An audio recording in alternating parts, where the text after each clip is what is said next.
ونستعينه ونستغفره ونعوذ بالله من شرور أنفسنا ومن سيئات أعمالنا من يهده الله فلا مضل له ومن يضلل فلا هادي له وأشهد أن لا إله إلا الله وحده لا شريك له وأشهد أن محمدا عبده ورسوله أما بعد.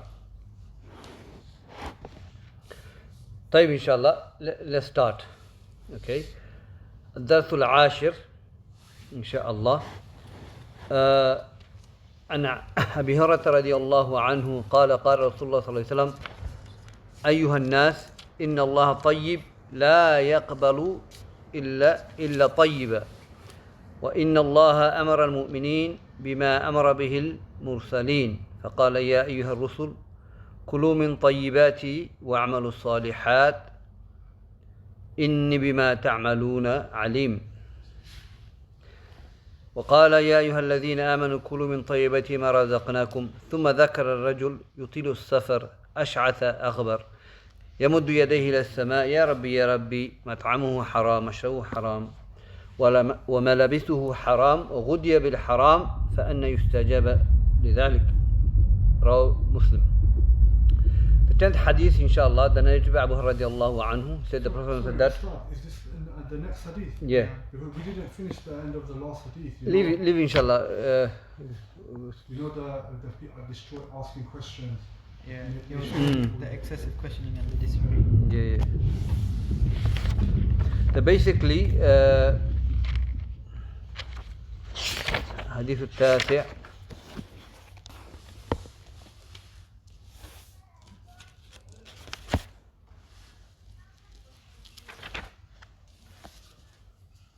Okay, we just finish what we missed up. ثم إنه حذر من كثرة الأسئلة التي يحتاج إليها في أمور الدين. So next part of the hadith is that when Prophet ﷺ said إنما أهلك الذين من قبلكم كثرة السؤال وكثرة مسائلهم واختلافهم على أنبيائهم. Then he says that after commanding to leave what he forbade and to do what he said, then he said the people who destroyed before you because of a lot of questions and differences with the prophets. So basically the hadith was talking about is that when anything is commanded by Allah and His Messenger, we are supposed to follow it without asking why, how.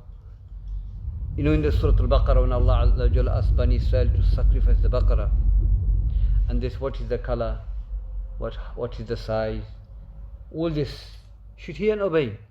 So we shouldn't ask too many questions lest it becomes wajib and we won't be able to perform it. So we should do as Allah said and the Messenger said without asking a lot of questions. That can fall into distractions. Allah says in the Quran: يا أيها الذين آمنوا لا تسألوا عن أشياء إن تبد لكم تسؤكم. Allah said, "Oh, you believe,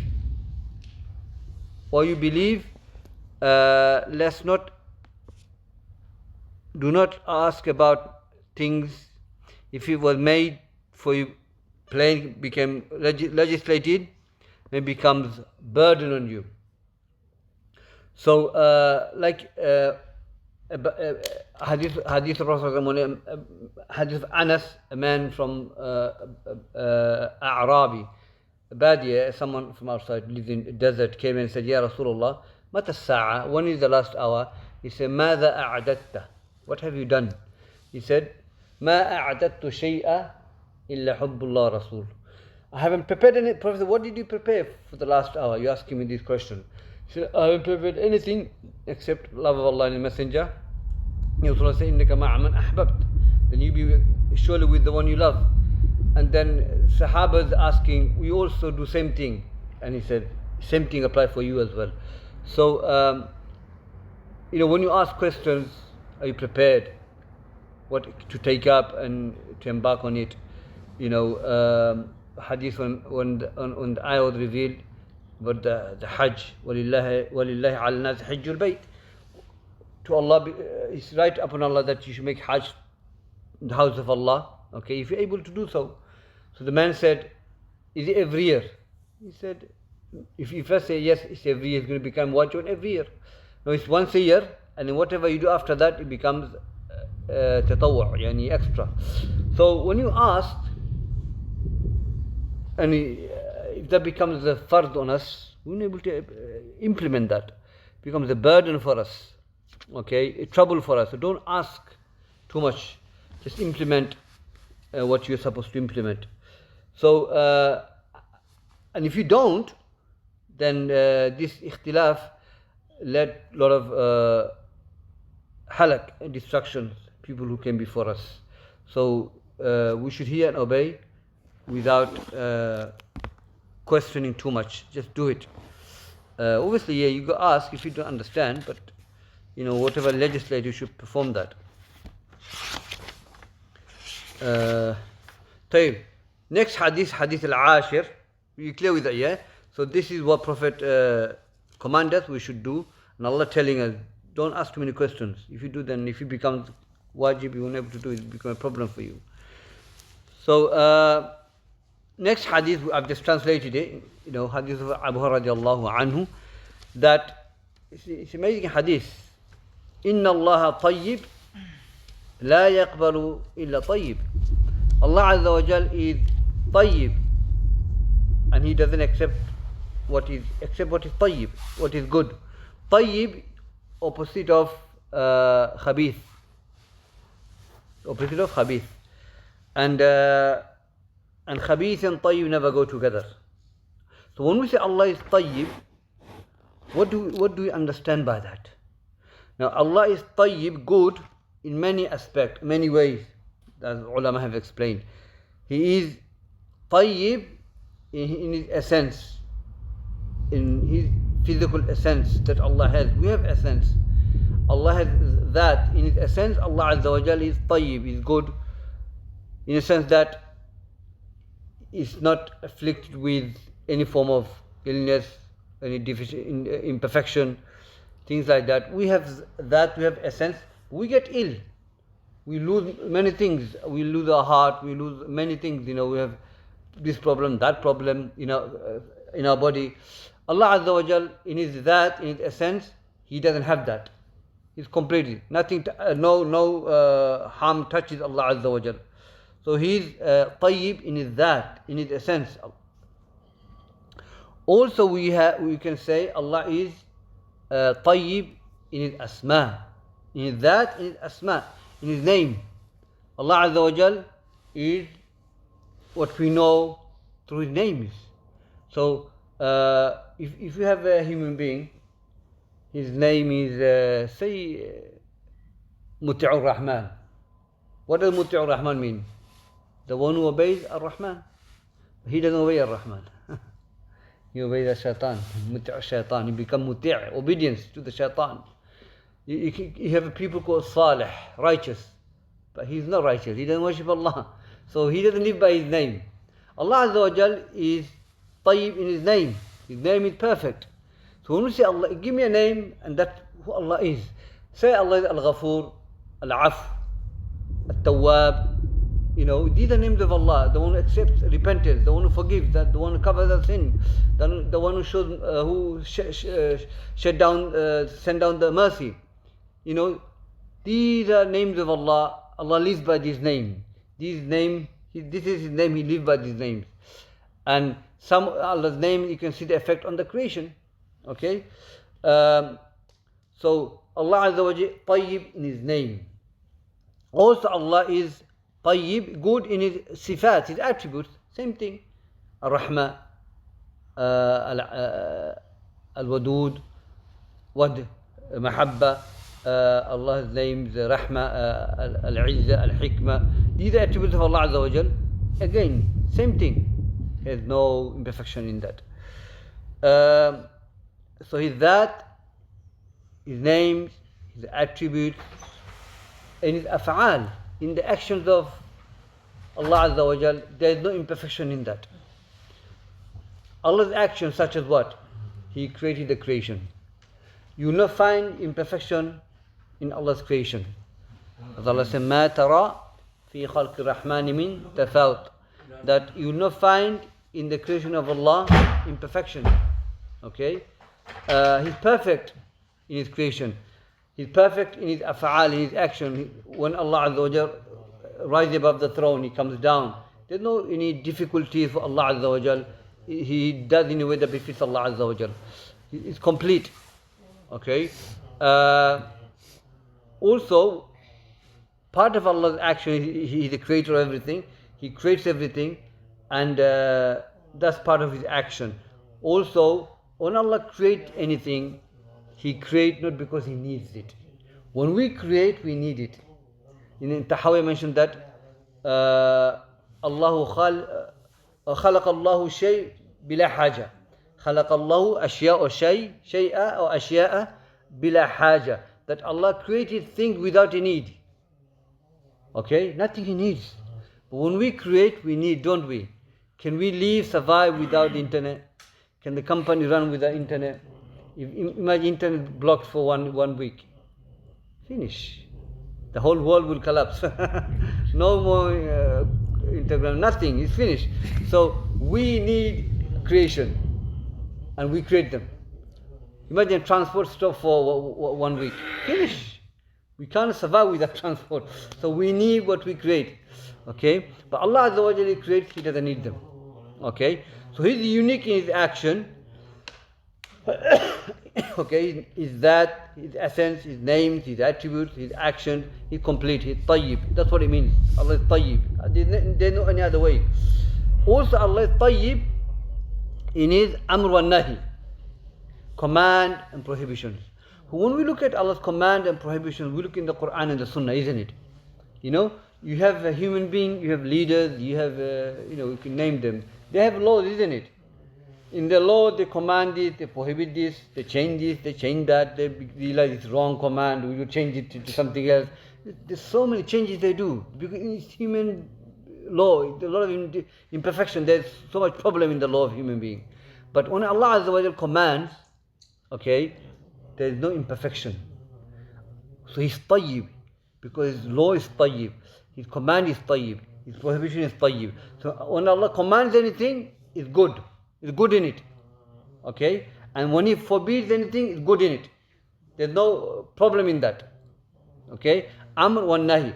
And it is a qaida we follow that the ulama said, الشارع Allah لا يأمر بشيء إلا فيه مصلحة خالصة أو راجحة ولا ينهى شيئا إلا فيه مفسدة خالصة أو راجحة.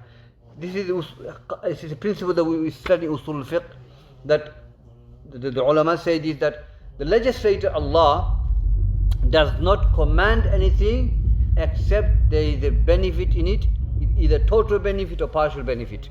Okay? He does not forbid anything except there is a mafsada, which is complete mafsada or partial mafsada, a harm basically. Okay?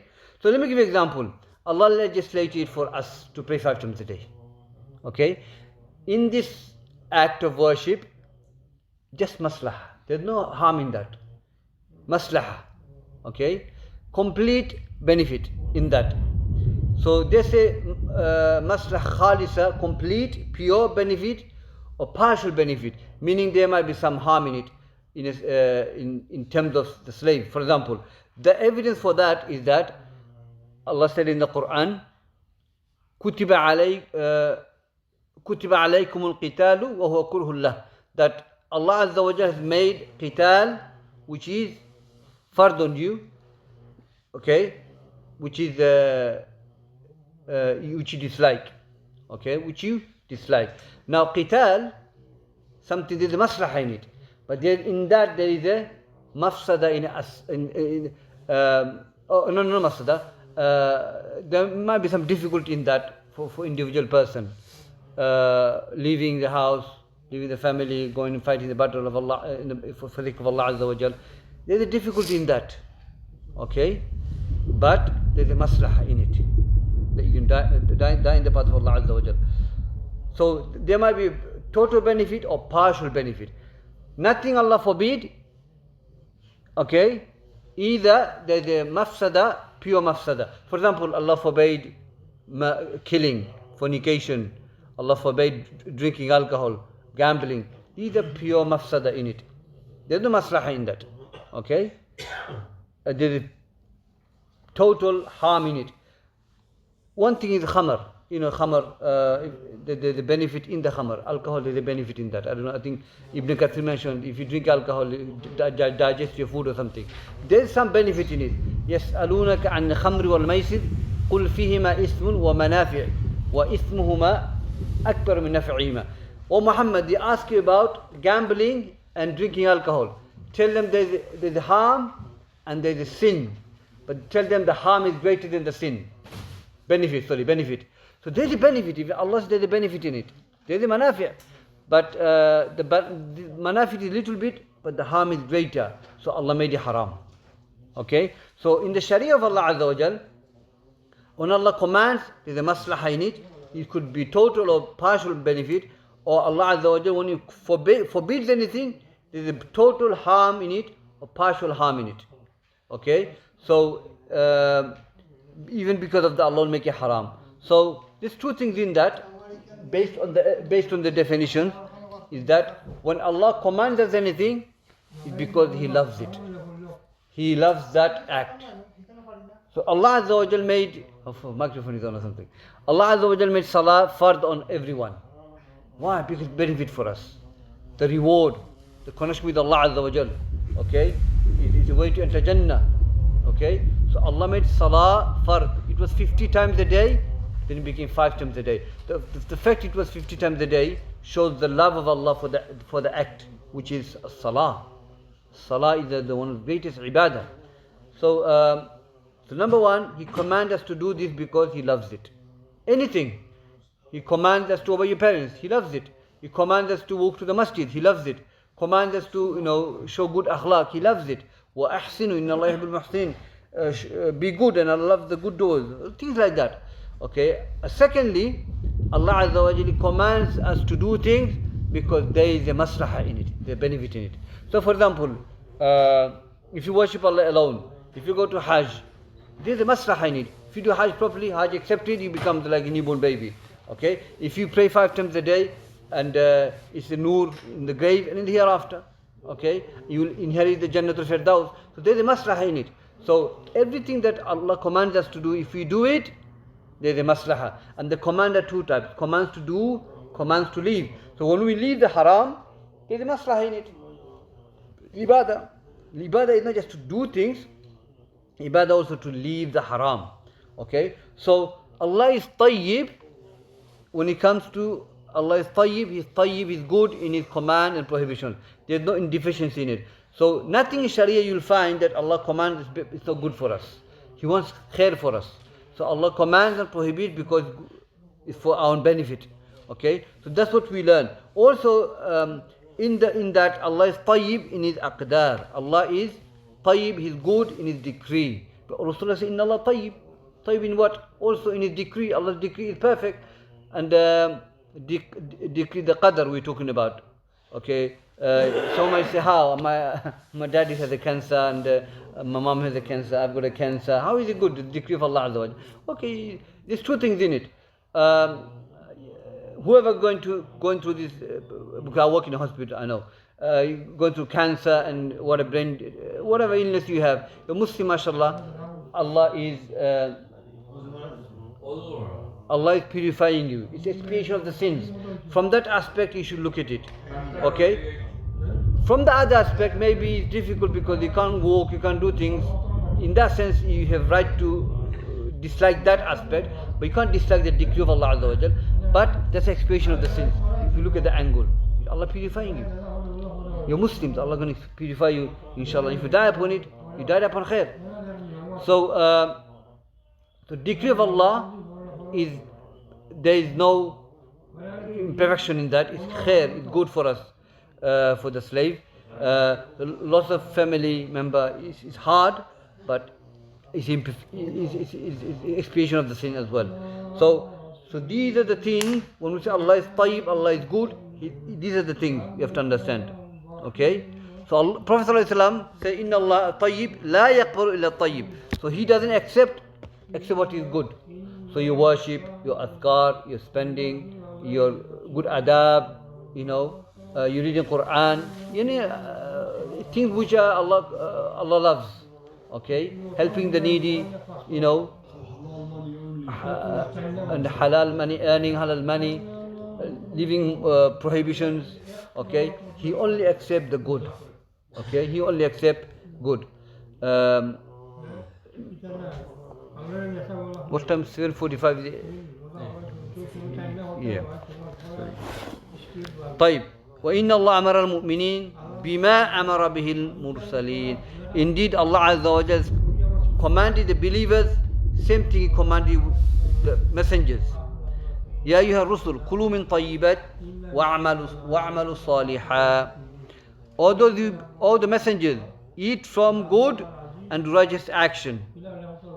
Okay, so same thing Allah commands the believers as well. يا أيها الذين آمنوا كلوا من طيبات ما رزقناكم. All those who believe, eat from good what we have provided you. واشكروا لله, and be thankful to Allah Azza wa Jalla.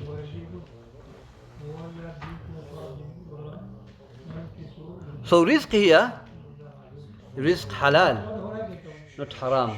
Halal rizq. Okay, not haram rizq.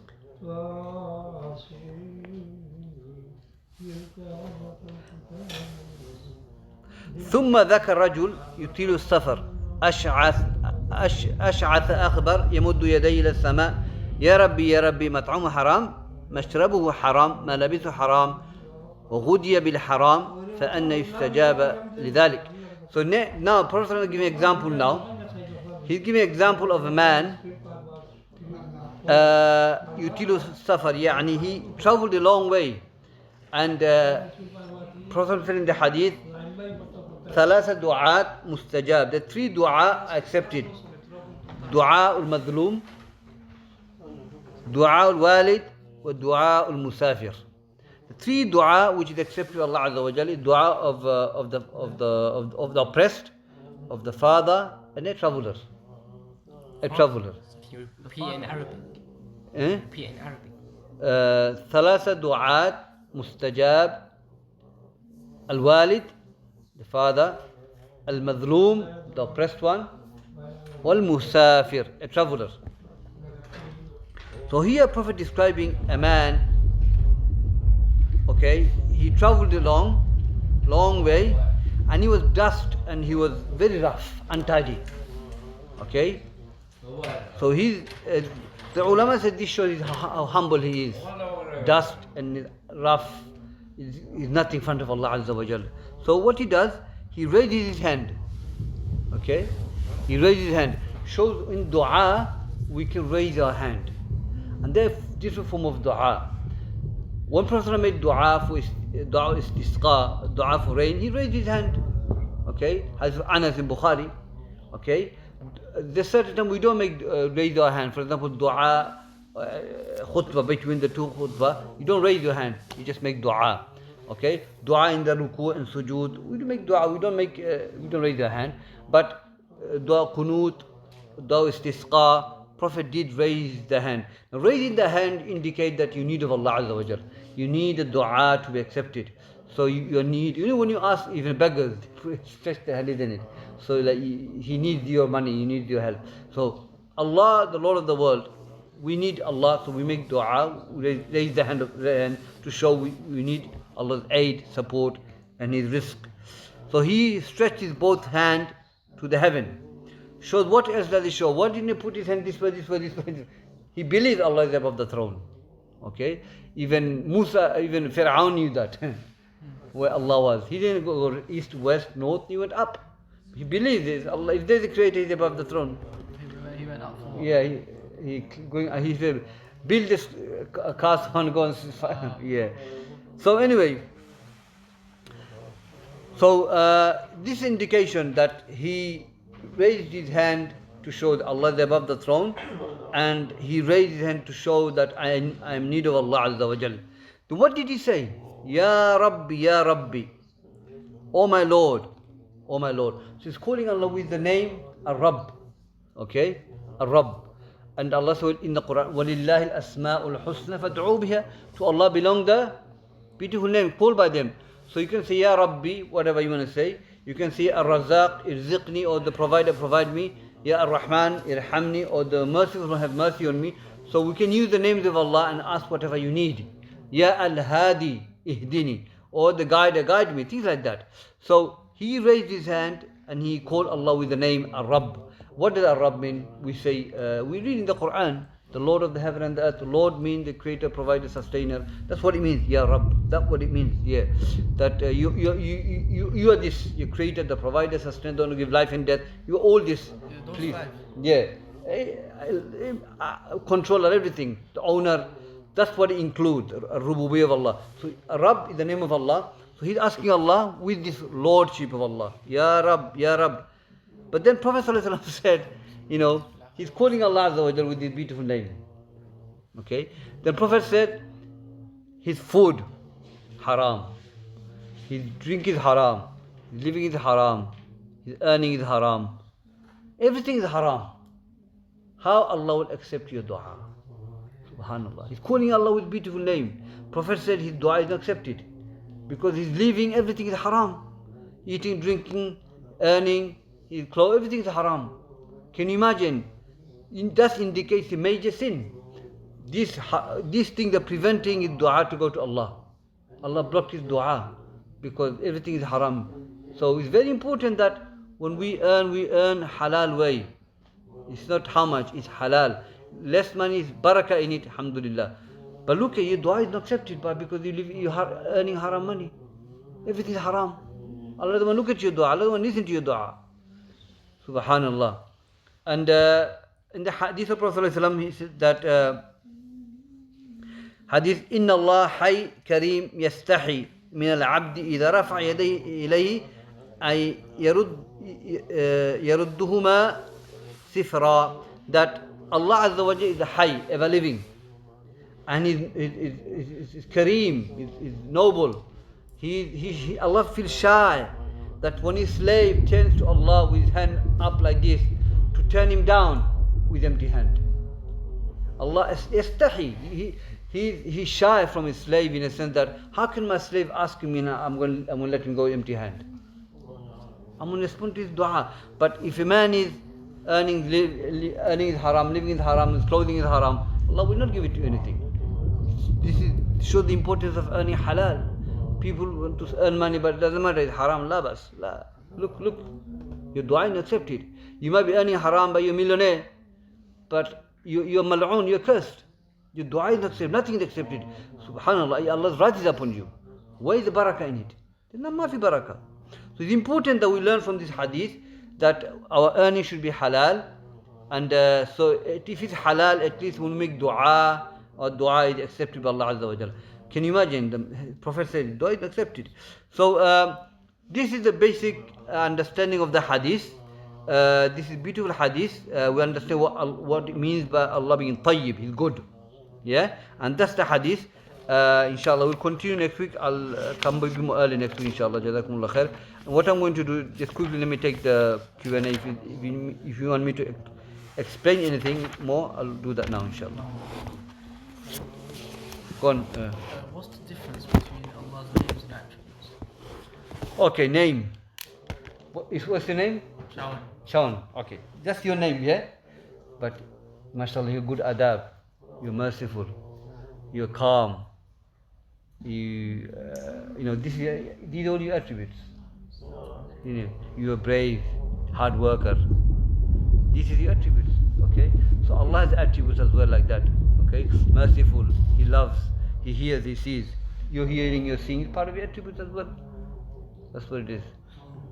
So you've got the names, Ar-Rahman, Ar-Rahim. Yeah. So if you was to go into the description of those names, what he does, those are the attributes of that one particular name. That describes Allah. So some said that Ar-Rahman, name of Allah, from that he shows that He's merciful. Rahmah. Allah has Rahmah. Okay? And we can see the Rahmah in us. Allah guided us, provided us. Ar-Rahman is the Asma. And Rahmah is Sifa, attributes. Yeah. You also say every name has an attribute, but not every attribute has a name. Yeah. You know when the Prophet ﷺ said the last bit, فَأَنَّ يُسْتَجَابُ لَهُ, that is not accepted. Is that in the translation is as a question? So how can his dua be? How can the dua Is be? that like a rhetorical question? Yeah, saying yeah, It's yeah. not being answered. فَأَنَّ, yeah. So how can the dua be accepted? Yeah. Having all that, how is dua going to be accepted? You're living, you're earning, you're clothing, everything is haram. How your dua going to be accepted? Because it was Prophet said it because it's not accepted by Allah. A bit of a tricky question. Are there any, so you know regarding Jahm ibn Safwan, are there any of the ulama who consider him to be a disbeliever? Jahmiya kuffar.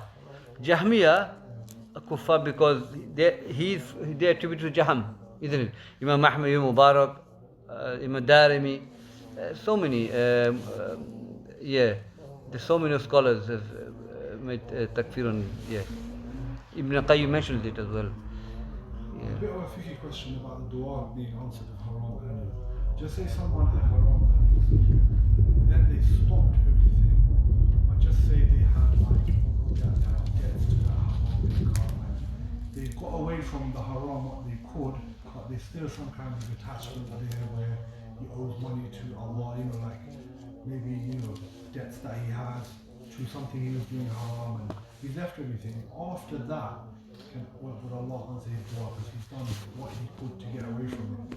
No, if So just say that man, that disheveled man, he got away from everything, or just say he hasn't got any clothes, and he's still got his one shirt that is haram from his haram income. Would the dua be Should get,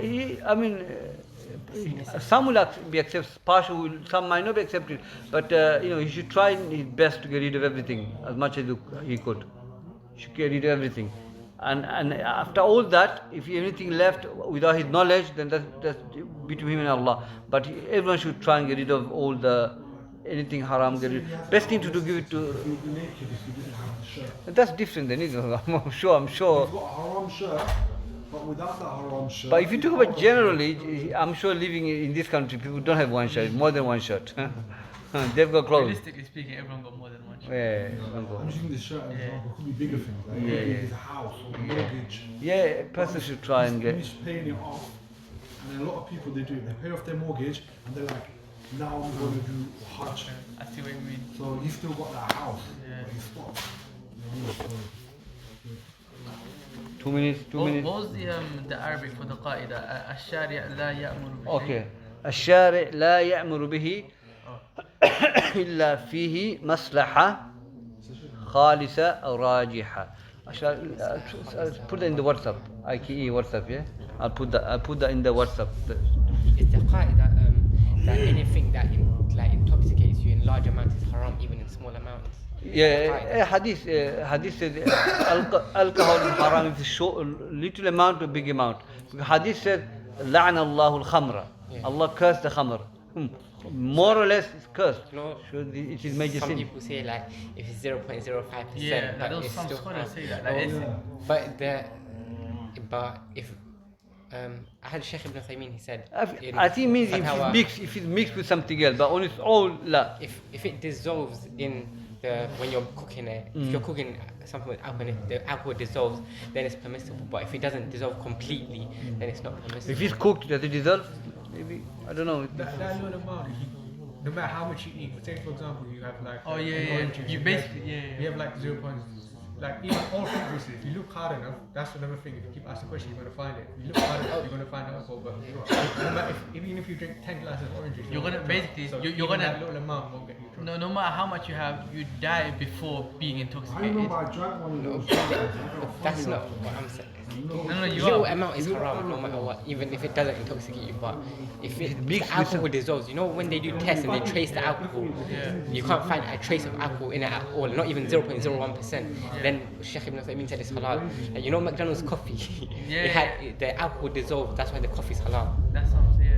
But then what about the gelatin? I saw Fatawa Nur ala Darb. I read it. One of Gelatin doesn't intoxicate you. The scholars that say you can get pork from gelatin, but because in the process of making it into Try end gelatin, it.